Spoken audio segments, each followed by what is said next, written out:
teachers from Austin P, Tennessee State, Vanderbilt, artists, dancers, singers, brought them out.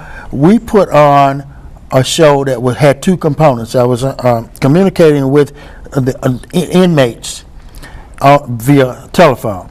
Okay. They would produce a show for us, and we would produce a show for them.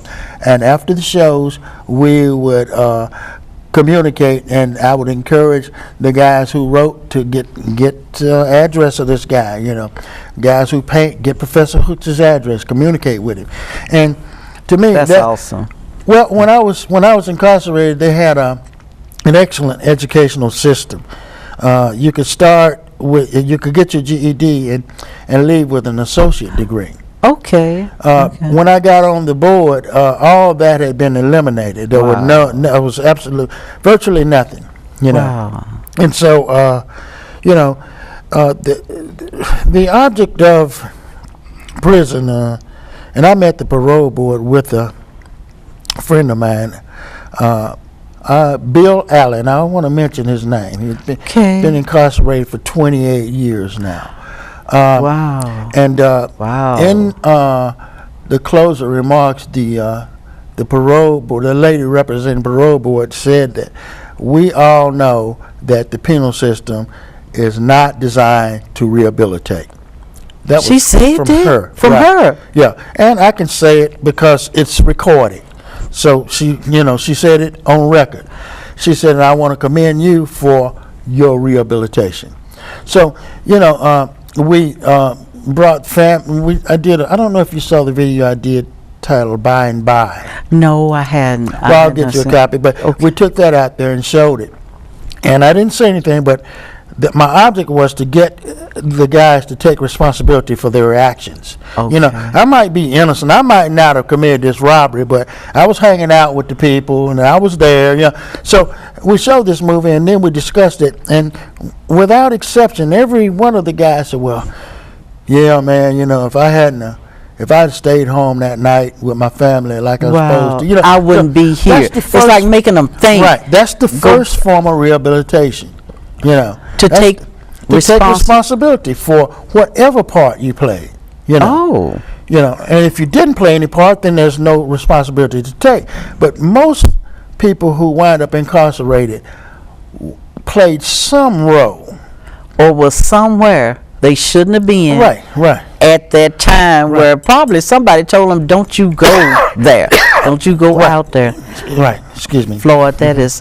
Wow. Yeah. You're bringing things to the forefront that I just never thought of before. But of course, I wouldn't, because that wasn't my particular journey. Right. But I can see. But going back to your poetry, which is awesome. Really, I have made you my mentor. You know that you have been. I drug you several places, and when I was doing Kajiji's Coffee House, my face always lit up when you would come in and you would just do your poetry so eloquently. Thank you. And so effortlessly. I mean, it just always thrilled me when you would come through those doors and do what it was that you were born to do. And that's why that I do want us to take a break in this show, because I want my viewing audience all over the world to also get inspired by some of your poetry. If you don't mind, I would love for you to do 2 or 3 of your poems. I would be honored, because I just find them. I mean, and like they said, poets, we speak from the heart. We speak from experiences. Right. It's not that we're dreaming this stuff up. Right. Since I have been writing poetry, when stuff hits me, it's like I got to put it down. But instead of writing a choice. No, Yeah. I've never understood. I mean, sometimes I'm up 3 o'clock at night, cannot close my eyes till I write. Right. Sometimes one little sentence. Right. Down. I keep a pen and pad by my bedside. You know. Yeah. At my age, if I don't write down, it's quick. Oh, wait. Yeah. But also, you were involved. I think I read on your book the Southern festivals of I think it's Southern Festival of Books. Of books. I participated in the very first one, and I have participated in every one since.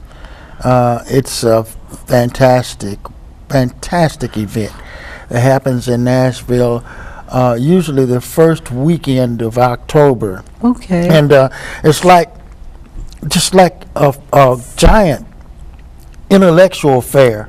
You got the writers walking around. I mean, wow. I mean, kind of like the Harlem's Renaissance almost. yeah, I and mean, it was all of the famous writers, the screenwriters, the all of them are right in there, and they're doing panel discussions. You got people who write children's books, people who write mysteries, doing panel discussions. and your part that you doing your poetry. I'm right? doing my poetry on the stage. When this book is self-published now. When it was trade published, I was they let me come inside, and sit on a panel discussion. But they have been gracious enough to allow me to read poetry on the cafe stage every year. They've invited me back. When it first started, Well, oh my goodness! Wait a minute. I did not mean for us to go this long because I really want some of your poetry. Things happen the way they're supposed to where we got so involved with talking. That's okay. About, but no, we're going to get your poetry well, in. Whatever. It happens the way it's supposed to. Yeah. Because this is awesome. But do you see how fast it goes? The time what I didn't do was tell them to give me a halfway mark. Well, that's okay. So that's okay. Floyd, well, I want to thank you for being on the show. We're still going to get some of your poetry in. Thank you so much. Okay. And I want to thank my viewing audience again for tuning in to the VITA show, which also now you can go to youtube.com and put my name in, Navita Gunter, and you can enjoy some of the shows that are being uploaded to that particular website. And I hope that you subscribe to that website, give me a rating, and also not only that, but do comments for that show.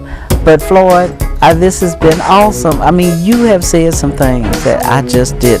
You gave me the opportunity to say them, so thank you. But I'm so glad. I forgot about Earl Hooks, and we really needed to bring his name up. I did. He is awesome. Yeah. He is awesome.